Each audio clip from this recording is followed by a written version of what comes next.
Salut à tous, bienvenue sur le podcast de Boxing Culture. Aujourd'hui, nous recevons David Cutman. Bonjour. Bonjour, ouais. Si tu peux te présenter en quelques mots pour ceux qui ne te connaissent pas. Oui, bien sûr, Fred. Alors déjà, tout d'abord, je tiens à te remercier pour ça, pour l'opportunité que tu me donnes. C'est plutôt cool, même si on se connaît depuis un petit moment, mais qu'on s'est jamais vu. On a toujours une bonne connexion. Écoute, moi, c'est David Vaubien, alias Cutman Mada, parce qu'on a toujours un petit pseudo de, un pseudo J'ai de failli te scène. présenter en mode Cutman Mada.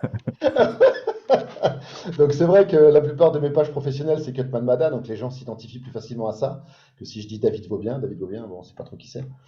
Et voilà, l'idée, bah voilà, je suis cutman depuis quelques années maintenant, avec une formation qui m'a été faite en Italie. J'ai fait un petit détour aussi, je suis passé par chez toi, mais on se connaissait pas à l'époque, par New York.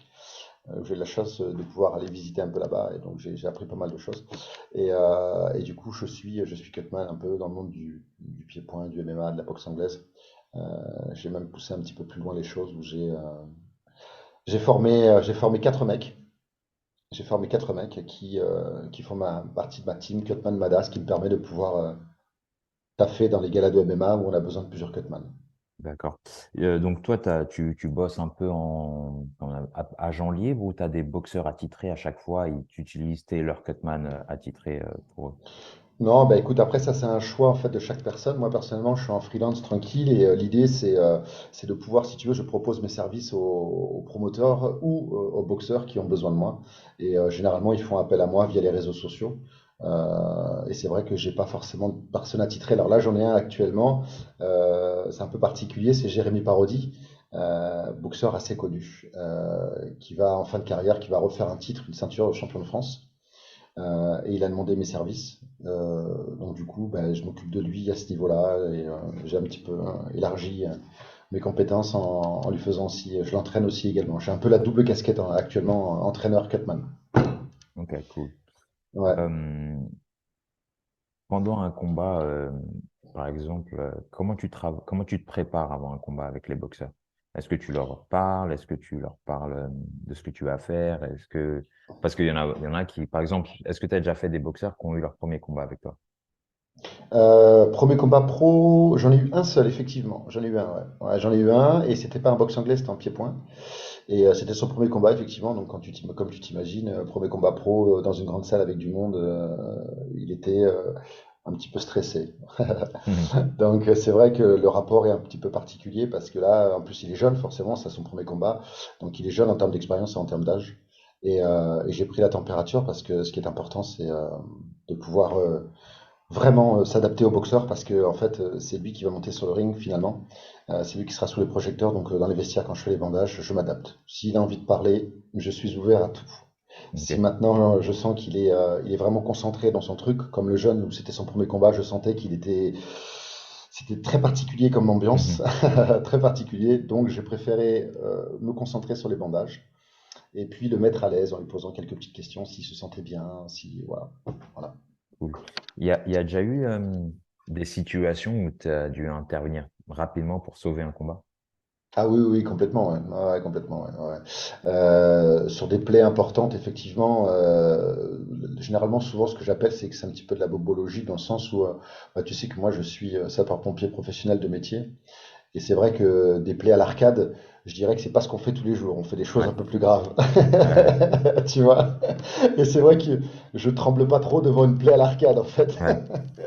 Donc c'est vrai que là, mais par contre j'ai fait une play une fois où effectivement c'était chaud parce qu'elle était donc au-dessus de l'œil, très très bien ouverte avec la paupière complètement éclatée. Et c'est vrai que en termes de soins et de technique, outre l'aspect relationnel avec le boxeur bah, tous les boxeurs blessés sont souvent en panique. Ça a été compliqué. Ça a été compliqué de le soigner, ça a été compliqué de le raisonner, ça a été compliqué de gérer aussi avec le médecin qui pour lui, il voulait arrêter le combat. Sauf qu'il y avait un titre en jeu. Donc le problème du titre en jeu, c'est que si le boxeur, tu l'arrêtes, et ça fait 4 mois, 5 mois qu'il s'entraîne pour ce titre, il va mal le vivre en fait. Mhm. Il va mal le vivre, tu sais ce que c'est? Bien sûr. Et il va mal le vivre. Donc l'idée, c'est qu'il puisse à la fois continuer son combat, mais il faut pas non plus que son intégrité physique soit touchée. Donc il faut trouver un juste milieu. Voilà. Est-ce que toi, t'as un mot à dire quand on te fait rentrer dans l'équipe? Quelle autorité un peu, que ce soit l'entraîneur, le médecin ou l'arbitre, quelle autorité on te donne en tant que cutman pour parler, enfin, pour faire ces genres de décisions? Très honnêtement, c'est encore un petit peu compliqué parce que les cutman en France sont vus comme des personnes qui n'existent pas, pas Mhm. trop. Voilà. Et en fait, j'essaye toujours, tu sais qu'il y a toujours un médecin, parce que c'est légalement, il faut un médecin sur un gala, de quoi qu'il arrive, un ou deux. Et en fait, je commence toujours par aller voir le médecin, qui est, à mon sens, le chef d'orchestre médical. Et c'est lui, effectivement, qui doit dire oui ou non, on continue le combat. C'est quand même lui le patron, c'est quand même lui qui a fait je dirais, de grosses études, donc c'est lui qui a le monopole là-dessus, et ça, je l'admets parfaitement. Par contre, moi, mon rôle est totalement différent, et c'est vrai que j'essaye d'être complémentaire du médecin. Mais en termes de mots à dire, je suis devenu un petit peu malin avec l'expérience, mais malheureusement, si le médecin a décidé de dire stop, moi en termes de cutman, même si je suis pas vraiment d'accord, je irai forcément dans son sens. D'accord. Ouais, Moi, récemment, là, bah, j'ai fait mon combat au Madison Square Garden. ouais, je sais. Félicitations d'ailleurs. Ouais, merci. Et il y a la promotion Top Rank. Ouais, Ils ont des cutman attitrés. Ça veut dire ouais, que moi, j'avais pas de cutman. ouais, Et ils m'ont dit, est-ce que tu veux un cutman? Je dis, ouais, mais tout, c'est combien un top rank, un cutman? eh Il ouais, dit, écoute, c'est offert par top rank. Nous, on paye les cutman. Et en gros, bah, eux, ils assistent les boxeurs qui ont besoin. Tu vois, on peut te faire les mains, tu peux faire le coin, et il y a tout plein de possibilités. Est-ce qu'il y a un modèle similaire en France ou en Europe où les promotions comme ça ben, ont leur propre cutman? oui, carrément, c'est une bonne question, Fred. Mais carrément, là, moi, tu sais que je fais beaucoup de galas en pied-point avec les promoteurs du coin qui me connaissent depuis un moment. Et c'est vrai qu'il y a deux opportunités. Donc, c'est vrai que je propose deux choses différentes. Tu as soit le promoteur qui dit, voilà, moi, je souhaite avoir un cutman pour la soirée. Et tu vas donc gérer le coin bleu, le coin rouge à l'aide du médecin. Ok, pas de souci. Donc, j'ai pas de team particulière. Je travaille pour je suis neutre. Aucun problème. Et maintenant, je peux être aussi employé pour une team qui, eux, souhaitent, là dernièrement c'était pour la team italienne sur un gala de MMA, et qui souhaitent vraiment que je m'occupe que de leur team. Et là, c'est différent, tu vois, c'est totalement différent. Donc effectivement, soit le promoteur prend en charge le cutman pour la soirée, et dans ce cas de figure, quand j'interviens, aucune team n'a à débourser quoi que ce soit en termes d'euros, d'accord? Soit je bosse que pour une seule team et uniquement une team, et c'est dans ce cas de figure la team qui me rémunère. D'accord. Tu vois la différence? Ouais, ouais, cool. Euh, il y avait ce cutman d'ailleurs, tu vois, moi j'ai demandé, bah, j'ai dit écoute, moi, ouais, carrément, avec plaisir. Eh Et ouais. ce cutman, il avait quelque chose que j'avais jamais vu avant. Il avait des microdoses d'adrénaline pour pas à chaque fois racheter une grosse bouteille d'adrénaline. Comment la technologie et les techniques de soie ont évolué dans les dernières années dans le monde de la boxe? Alors effectivement, c'est vraiment une bonne question. L'adrénaline, c'est le fer de lance de la vasoconstriction. Donc j'explique, la vasoconstriction, c'est ce qui permet de réduire et de refermer les vaisseaux sanguins. Tu prends un tuyau d'arrosage, tu le laisses sortir de l'eau, il crache normalement, tu marches dessus, forcément ça réduit le débit. Et bien l'adrénaline, ça fonctionne comme ça. Donc effectivement, tout le monde s'en sert. En termes d'évolution, l'adrénaline existe depuis la nuit des temps, hein. Jacob Duran, Stitch, que tout le monde connaît, j'ai rencontré plusieurs fois. Attends, mais c'était lui qui a failli faire mon coin, Stitch. C'est vrai? Je te jure, il était là. En fait, au départ, Stitch, il vient me voir, il me dit, tu sais, il a son truc, il a les cheveux longs, Ouais, j'aime ouais. bien sa dégaine Il avec a ses les lunettes lunettes et et tout. tout. Ouais. Et je dis, oh, ça déchire et tout, j'ai Stitch. Et au final, il a dû faire un main event juste avant moi. Enfin, tu vois, un des Ah, gars, d'accord. il avait pas fait les D'accord. mains. Donc, au final, moi, j'ai eu l'autre gars. J'étais, ah putain, merde. Ouais, ouais, Stitch, ça Il reste. a du charisme, il a du charisme de Ouais, il ouf. a du charisme, c'est la référence en fait. C'est un peu le précurseur du Cutman dans le monde entier. Uhum. D'ailleurs, c'est un mec qui doit avoir au moins 60 balais facile. Ouais, ouais, ouais. Et pas 60, 65, 70, 70. tu vois. Ouais, ouais. Voilà, c'est ça. Mais qui est encore vraiment, qui est parti, je pense, de rien en termes de Cutman, qui a dû commencer avec un morceau de coton et Mhm. un petit bout de bois rapide, tu vois. Et là, maintenant, il a vachement évolué. Et c'est vrai que c'est quelqu'un qui a besoin de beaucoup de respect parce que c'est lui, c'est lui qui est né, qui a créé ce terme de Cutman avec aussi l'ancien, celui qui est décédé. Donc, c'était l'ancien Cutman de Floyd Mayweather. D'accord. Je sais plus comment il s'appelle. Il avait une casquette, tout Là, le monde le avec les connaissait pins, avec. là. Ouais, Ouais, ouais, voilà, ouais. c'est ça, c'est ça. Et c'est deux mecs qui étaient à peu près, voilà, qui ont vraiment créé ce rôle, quoi. Et pour répondre à ta question, effectivement, les produits ont vachement évolué, sachant que l'adrénaline, ça reste un produit médical. Mhm. C'est un produit qui peut être dangereux, puisqu'à la base, il est utilisé par les médecins dans les hôpitaux en réanimation pour relancer le cœur quand il s'est D'accord, arrêté. Donc, on ne peut pas faire n'importe quoi avec de l'adrénaline. Et c'est un d'accord. sujet hyper important et très sensible.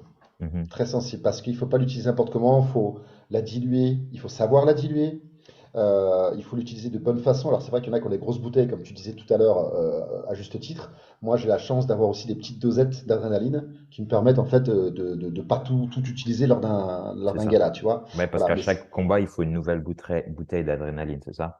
alors, pas forcément à chaque combat, mais à chaque gala, oui, effectivement. Moi, en fait, ce qui fait, c'est que je prends ma petite dose d'adrénaline et je peux la diluer effectivement avec ce qu'on appelle du sérum physiologique. Mhm.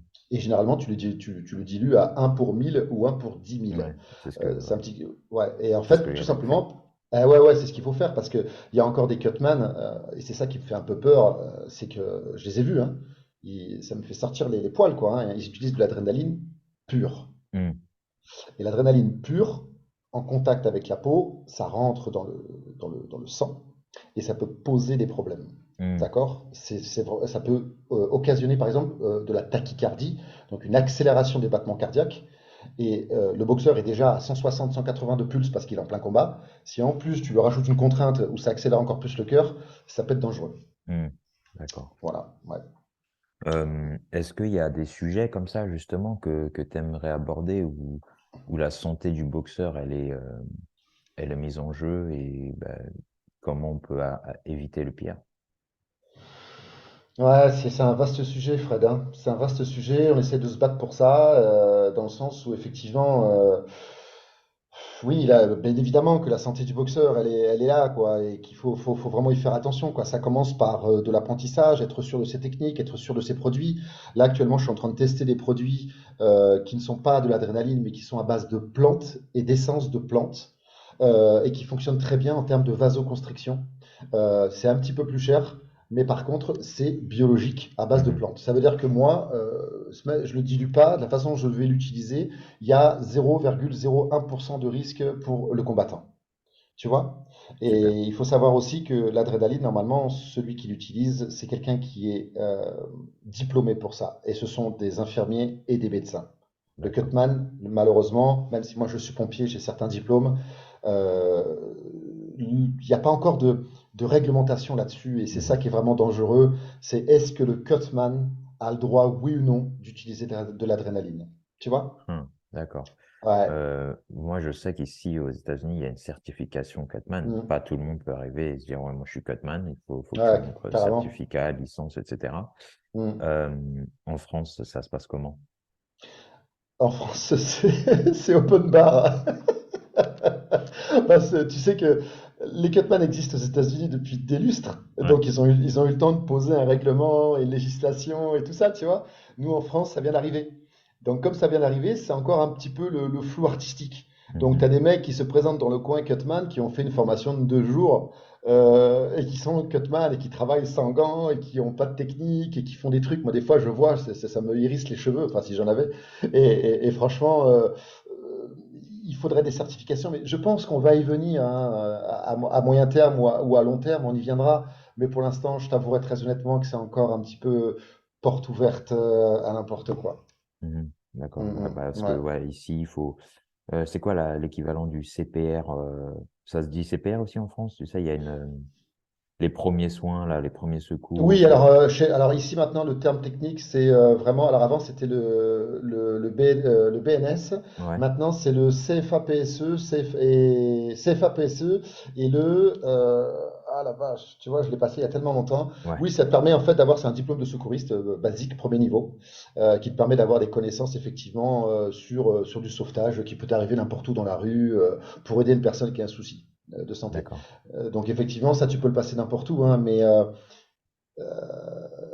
je ne mettrai pas ma main à couper sur le fait que beaucoup de cutman en France soient diplômés de ce diplôme. Ouais, Et s'ils le sont, il faut s'y penser que tous les 5 ans, généralement, tu dois à nouveau te faire former pour une mise à jour de ton diplôme, puisque beaucoup de choses changent dans le terme de la santé.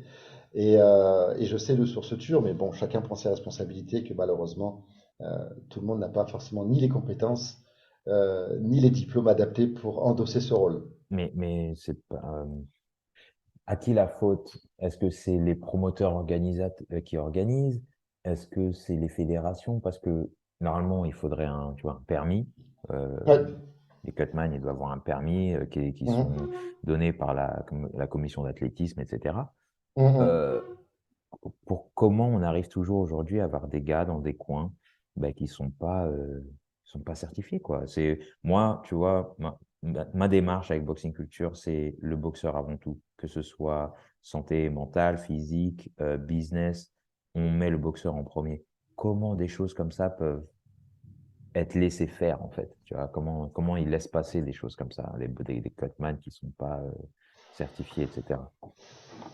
Bah, il laisse passer ce genre de choses parce que pour l'instant, tant qu'il n'y a pas de cas de jurisprudence, c'est-à-dire que tant qu'il n'y a pas un boxeur qui a un gros souci et après combat et que soit il souffre d'une pathologie, soit il en décède, soit il devient handicapé parce qu'il y a eu quelque chose, tant qu'on n'aura pas ce genre de choses-là, si tu veux, derrière, il y a pas de suivi de tout ça, tu vois. Et le problème, c'est que du coup, on n'est pas encore dans quelque chose de vraiment carré.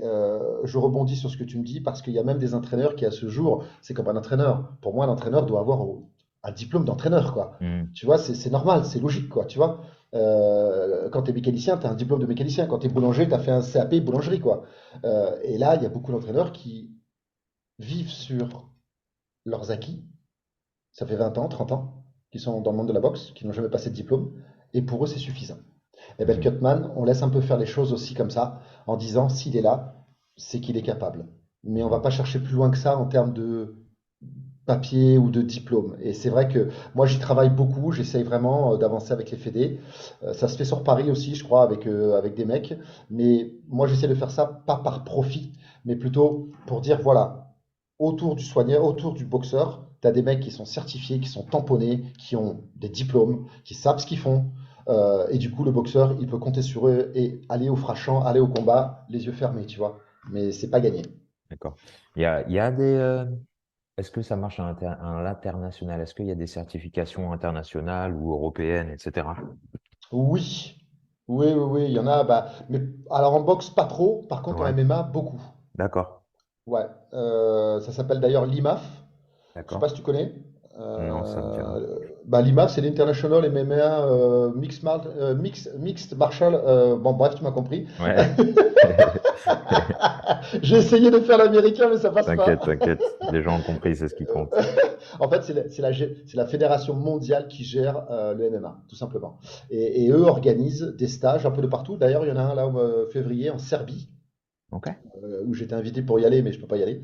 Où en fait, ils te font passer en termes de bandage, en termes de soins, et tu as une certification IMAF. Et vu que l'IMAF, c'est la fédération mondiale qui chapeaute tout le MMA dans le monde entier, à partir du moment où tu es passé par eux en tant que cutman, tu as la certification, tu as la petite carte comme quoi tu as ton numéro de licence IMAF, et là effectivement tu peux intervenir dans n'importe quel pays sur la planète. C'est lourd.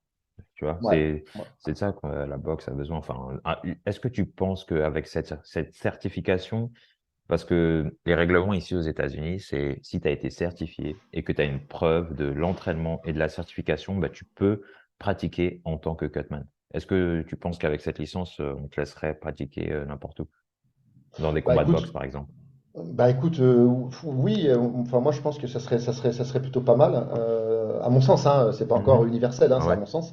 Je pense que ça serait plutôt pas mal, mais c'est vrai qu'il faut qu'on arrive parce que, pas que je m'écarte un peu du sujet, mais les cutman, il n'y en avait pas beaucoup, tu vois, moi je suis dedans déjà depuis plusieurs années maintenant, tu le sais, et je me suis documenté, je suis allé loin. Bon, effectivement, j'ai la chance d'être pompier, donc du coup, bah, j'ai plein de diplômes de secourisme qui font que je suis toujours à la page, Mhm. donc ça c'est cool. Mais les Cutman 2.0 sont arrivés depuis 2-3 ans en France en force. Ils sont allés faire une formation de 2 jours, peut-être à Paris parce qu'ils font un truc là-haut, là. Mais c'est pas suffisant en fait. Ouais, 2 jours. Bah oui, on fait pas une formation de 2 jours pour prendre soin de la santé d'un combattant, c'est pas Bien sûr. possible. Bien sûr. Tu comprends? S'il faut quelque chose, à mon sens, c'est une formation d'une vie. Tu vois, c'est une formation de tous les jours. Je me mets à la page en permanence. J'essaye d'être meilleur. C'est mon slogan, tu le sais, hein, Mhm. être meilleur qu'hier. Et c'est l'objectif. C'est pas de se dire, ça y est, j'ai fait 2 jours, je suis Cutman. Pendant 20 ans, je suis tranquille. C'est quand même un fait. Moi, ça me fait peur. Tu me dis, Ah oui, oui, ah oui, oui, c'est-à-dire que carrément. demain, mon pote qui me fait les mains, là, il va faire sa formation de 2 jours. Après, il me dit, je suis Cutman. J'arrive au combat, j'ai une ouverture qui me prend la moitié de la face et il faut qu'il fasse quelque chose. Ouais, c'est Mon frère, chaud. C'est je chaud. panique, tu vois. Moi, Ouais, je c'est dis, chaud, c'est vas-y, tu sais chaud. quoi, arrête le fight, en fait. T'as 2 jours de Ouais, formation. c'est ça. Tranquille, frère, touche pas à ça. Viens, on appelle Mais, le docteur et tranquille. Mais mais c'est c'est vrai. c'est ça, c'est Tu ça. vois, on T'as parle de la carrément, santé d'un ouais. humain sur comme tu as dit, un moment crucial où tu fights pour le titre. Moi, carrément, quand j'ai réalisé l'importance d'un cutman, c'était bah, le mec, moi, je suis allé au combat avec un gars qui faisait mes mains, il m'a dit, et je pensais qu'il était cutman. Ouais, Mais en vrai, il n'était pas cutman, tu vois, c'était juste un d'accord, mec qui savait faire les mains. Et donc, d'accord. quand on arrive, on dit, ouais, c'est qui le cutman? Je dis, c'est lui. Et il dit, ouais, vous avez votre licence et tout, nan. Il a dit, non. Il a dit, bah, vous n'êtes pas cutman. Eh ouais. Elle dit non, mais c'est moi qui fais les mains, tout ça, tout ça. Elle dit bah désolé, on peut pas faire ça. Et moi je dis ouais, c'est bon, t'inquiète, j'y vais sans cutman. Moi je vais lui casser la gueule, j'ai pas besoin, je vais pas me faire couper. Il m'a dit non, il Ouais. m'a dit écoute, moi je veux bien te laisser aller sans cutman, mais si demain il y a une coupure, enfin s'il y a une coupure Mm, au fight, mm. qu'est-ce que tu vois, comment on va gérer ça? On va devoir arrêter le combat comme t'as pas de cutman, il n'y a pas de histoire de tu continues, on arrête, tu vois. Et je dis ah, tu sais quoi, vas-y, je prends votre cutman. Parce que en vrai, c'est super important. Et tu veux quelqu'un en qui tu as confiance, quelqu'un qui a du métier, qui n'est pas un mec qui a fait un truc de 2 jours, il s'est inventé cutman en vrai, tu vois. Euh, c'est comme, tu sais, en France, la formation, je crois, c'est le prévôt ou quoi. Moi, quand j'étais plus jeune, je voulais faire Oui, ça. oui. C'est long et tout, c'est relou, mais au moins, tu vois, c'est légitime. Ça veut dire que tous les week-ends ou un truc comme ça, ou 2 week-ends par mois, tu dois aller, tu fais ta formation de quelques heures. Ça veut dire que pour être entraîneur, ce que tu peux faire en regardant des vidéos YouTube, on te fait faire tous ces trucs-là, mais pour être cutman, c'est 2 jours. Arrêtez les mecs, tu vois. Ouais, tu prêches un convaincu, je sais. Après, je me dis que comme ça vient d'arriver, peut-être qu'il faut un petit peu de temps pour que les choses se mettent en Ouais, place et mais qu'il y comme ait tu as dit, vraiment. il faut pas un petit peu de temps. On veut pas un truc tragique qui arrive à un boxeur qui perd son œil pour que il se rende compte de la gravité, tu vois, gravité, ça veut dire. Non. Je sais, en fait, tout ce que tu dis, j'en suis intimement convaincu. Le truc, c'est que il y a deux choses en fait qui arrivent à polluer tout ça. C'est le côté où il y a certaines fédés qui ont compris que peut-être former des cutman, ça va ramener un peu de blé, tu vois, parce qu'ils les font payer.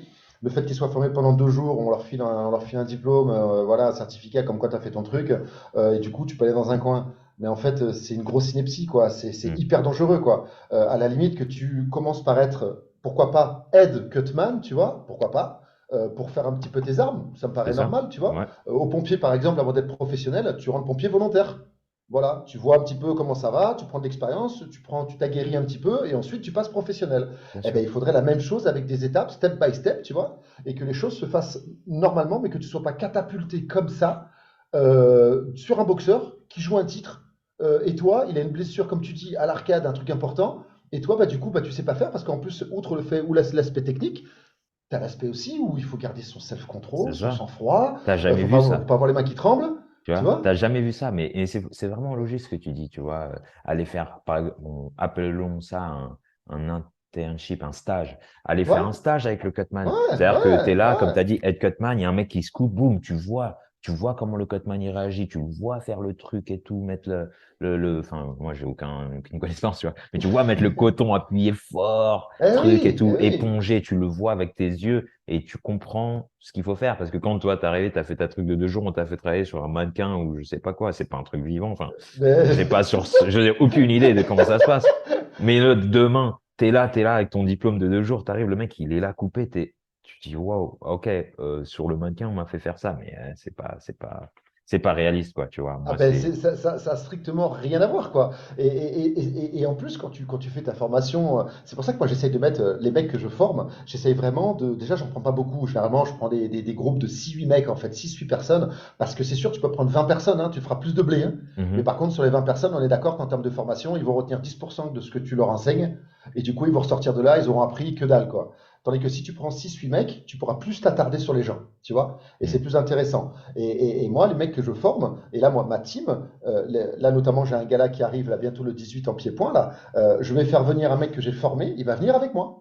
Il va Mhm. venir avec moi. Voilà. Et voilà, il vient avec moi et je lui montre pas mal de choses. Il voit comment je travaille, s'il y a une coupure ou quoi. Et ça lui permet en fait d'apprendre plein de choses, d'emmagasiner de l'expérience. Et ça lui permettra d'être catapulté en tant que cutman titulaire avec de l'expérience. Voilà, Tu vois? c'est ça. Tu veux un gars Ah qui a de ouais. l'expérience de terrain, tu vois. Ah Non, oui. non, Et il peut te sauver le combat, Fred, hein. Il peut te sauver le combat, hein. c'est ça, c'est Donc, logique, c'est eh logique. oui, ah ouais, carrément. Mais malheureusement, on n'y est pas encore parce qu'on est un petit peu plus dans le profit, tu vois. Ouais, ouais. Bah, Donc, mais bon, la boxe industrie, et moi, c'est pour ça que, comme je t'ai dit, hein, c'est exactement pour ça que je suis là, c'est que ça marche comme ça. C'est prendre ouais, avantage on est les vaches à lait, tu vois. On prend ouais, c'est l'avantage ça, des c'est boxeurs, peu ça. importe ce qu'il en coûte sur leur santé. Ouais, Il y a 15 000 agents qui prennent qui prennent leur commission entre l'offre du promoteur et la poche du mm, boxeur. Et mm. ça marche pareil dans ce genre de formation où bah, les fédérations encore font de l'argent sur le dos des boxeurs mais ne défendent en aucun cas les intérêts des boxeurs. Dès qu'on parle de l'intérêt des boxeurs, il n'y a plus personne. Ça prend 4 jours à répondre. Mais si Mm. toi, tu dois envoyer ta licence pour avoir X, Y, Z, ben, on te casse la tête tous les jours. Mais Ah, bon, c'est carrément ça. Donc, faut que les choses commencent un petit peu à ouais, changer, hein. ben, Moi, je partage ton avis, hein, c'est mais la démarche. C'est pour ça que ah oui, ah moi, oui. je parle sans tabou aujourd'hui. J'explique Ah ouais, comment non, mais ça moi se non plus, passe dans hein. les dessous et espérons que bah, ça mette, comment on appelle ça, ça ouvre les yeux de certains boxeurs et de certains entraîneurs et de la fédération qui disent, ah ouais, merde, là, on est un peu exposé et Mm. peut-être qu'il faut changer les choses, tu vois. Bah ouais, ça serait pas mal parce qu'il y a encore pas mal de choses qui arrivent et notamment quand je fais des formations Cutman, tu sais par quoi je commence, Fred? Hmm. Avant de commencer par les bandages ou quoi que ce soit, je commence par la liste des 20 dernières années des boxeurs qui ont fini soit handicapés, soit malheureusement sont décédés, Wow. des légumes ou qui ont des gros trucs. Et je commence par la liste avec les années des mecs boxeurs à qui ils en sont arrivés ce genre de choses. Et de suite, ça met les choses au clair, Ouais, ça met les d'entrée. choses on Voilà, prend ça au sérieux, quoi. voilà, exactement. Parce que C'est c'est ça. pas juste prendre un t-shirt et juste dire, voilà, moi je m'occupe du Ouais. boxeur. Non, c'est pas Hmm. ça. C'est pas ça. Donc on arrive là. Et le dernier en date, tu sais, il y a quelques années, c'est le jeune preacher, là, je sais plus comment il Ouais, s'appelle. Richard Collomb. Voilà, qui a fini, bah, malheureusement, comme on le sait tous, hein. Ouais. Voilà, et c'est pour ça que le cutman, c'est pas aussi que le côté cutting, bandage. Il y a aussi avoir quelques connaissances neurologiques de se dire, bah tiens, je vois une défaillance chez le boxeur, il y a un signe qui me dit qu'il y a un truc qui va pas, tu vois, des mains qui tremblent, au niveau des yeux, une mydriase, myosis, ça veut dire qu'en fait, tu as des pupilles qui sont dilatées et de façon anormale. Il y a des choses qui ne vont pas, il bégaye, il a un problème au niveau des lèvres, il a une hémiplégie au niveau de la face, mais personne ne s'en rend compte si tu n'as pas l'information. Et on le renvoie au combat, tu vois. Hmm. Et ça, c'est hyper intéressant et c'est pour ça que les petites formations que je fais de mon côté, à ma petite échelle évidemment, hein, je l'ai fait avec un médecin du sport qui est assez calé là-dedans, un ancien smuriste du SAMU de chez moi, et qui aborde le sujet neurologique avec des photos sympas et on reste très, très sommaire pour pas que les gens On va se se perdent. perdre, ouais. Voilà, mais on leur dit voilà, on vous donne les armes pour déceler un problème neuro, parce qu'il n'y a pas que les coupures, hein. Il n'y a pas que les coupures. Le boxeur, il prend des coups. Quand on Mhm. voit au ralenti, je te ferai voir un de ces quatre si on a l'occasion, Mhm. quand on voit au ralenti le trajet et le déplacement du cerveau dans le liquide céphalorachidien, quand il vient taper sur la boîte crânienne, tu te dis, mais la boxe, enfin, c'est chaud, quoi. Mhm. C'est Non, chaud, non, tu vois ce que je c'est veux te dire? super intéressant ce que tu dis, tu vois. Ah, c'est... J'aime, parce que c'est important, tu vois, d'avoir ces connaissances en tant que soigneur, parce que souvent, comme tu as dit, les entraîneurs, surtout les entraîneurs à l'ancienne, ils ont une connaissance de j'ai entendu, je répète, c'est ce que Hum, j'ai connu, hum, c'est acquis, hum, etc. Et, hum, et c'est très important d'avoir un cutman ou un soigneur ou quelqu'un est dans l'équipe qui a ces connaissances. Parce que même hum. les boxeurs, en parlant aussi d'un autre problème, très gros problème, c'est les pertes de poids, les déshydratations, les Le cutting, c'est cuttings, l'enfer. Le les cutting. cuttings et tout. Tu vois, parler des dangers et des façons. Tu vois, moi, je suis pas un mec qui cut trop, tu vois, mais il y a des façons de faire, il y a tous ces trucs, il y a ces dangers, il y a des signes à reconnaître qu'il y a quelque chose qui va Hum. pas. Et je pense que bah, ça devrait, franchement, tu as raison, ça devrait faire partie du métier du cutman, comme c'est le soigneur du boxeur, il doit prendre soin du boxeur, bah, il doit peut-être s'occuper de ce genre de choses. Ça peut être une question de vie de mort, hein, tu vois. Mais, Parce que la mais, plupart des gars qui ont des problèmes comme ça, c'est comme tu as dit, tu vois, le liquide dans le cerveau, plus tu es déhydraté, moins il y en a, tu vois. Et plus eh tu ouais. vas te faire taper et plus bah, tu vas avoir des dommages irréversibles, tu vois. Bien sûr, Et, bien sûr. et c- Sans parler que les reins souffrent énormément par le manque d'eau, d'hydratation, c'est évident. Mhm, Donc oui, oui, c'est quelque chose d'important. Donc comme je dis toujours, le cutman, ce n'est pas un médecin, Fred. Il n'y a pas de mhm, problème là-dessus. C'est pas un médecin, n'a pas fait les mêmes études. Mais par contre, celui qui est toujours au bord du ring dans le coin, c'est le cutman. Parce que mhm. si tu regardes bien, le médecin, lui, il est assis à sa place. Et il n'intervient effectivement quand l'officiel lui dit, bah écoutez, médecin, venez parce que la blessure est importante. Ouais. Donc là, il va venir. Mais sinon, le médecin, il vient pas. Il reste à sa place. Et qui peut mieux voir ce qui se passe neurologiquement parlant sur un boxeur, c'est le cutman et son entraîneur parce qu'on est à 20 centimètres de lui. Ouais, ouais, Tu vois complètement. oui, et là on peut voir plein de choses. Et je rebondis là-dessus sur le fait aussi où quand tu fais les bandages à un mec, combien j'ai vu de cutman sans technique, avec du matériel de merde, excuse-moi l'expression, hein, mais du matériel de merde que je mettrais même pas pour enrouler une plante, quoi, tu vois. Mhm, Et les mecs, ils posent même pas la question. Tu poses la question au boxeur. Est-ce que tu as eu déjà des traumatologies au niveau de ta main? Est-ce que ça a déjà été cassé? Est-ce que tu as déjà eu des entorses? Est-ce que si? Est-ce que ça? Parce que ça te donne des indications pour renforcer ton bandage sur une pathologie ou une traumatologie qu'il y a sur la main. Tu vois? Et quand je parle à certains cutman, avez-vous une connaissance parfaite de l'ossature d'une main? Mais les mecs, ils connaissent que dalle, quoi. wow. Ils connaissent que dalle. Et je te jure que c'est hyper important de savoir comment est faite une main. C'est hyper important. Pour un cutman, pour moi, c'est la base. Tu Mhm. vois? Ah ouais?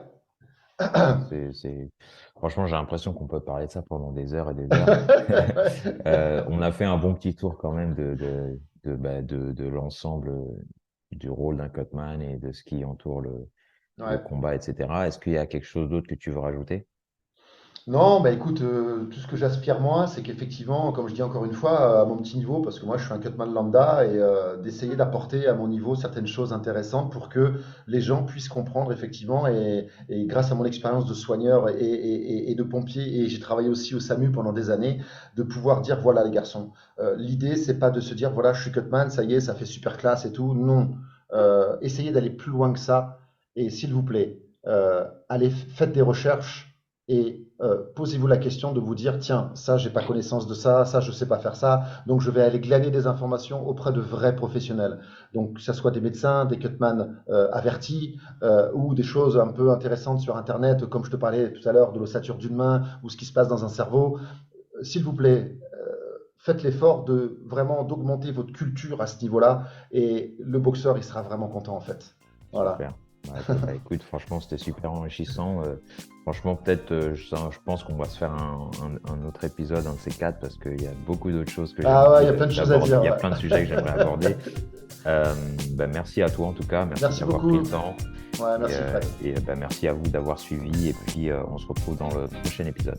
Peace. Avec plaisir, à bientôt. Ciao, Ciao. ciao. Ciao, ciao. Ok.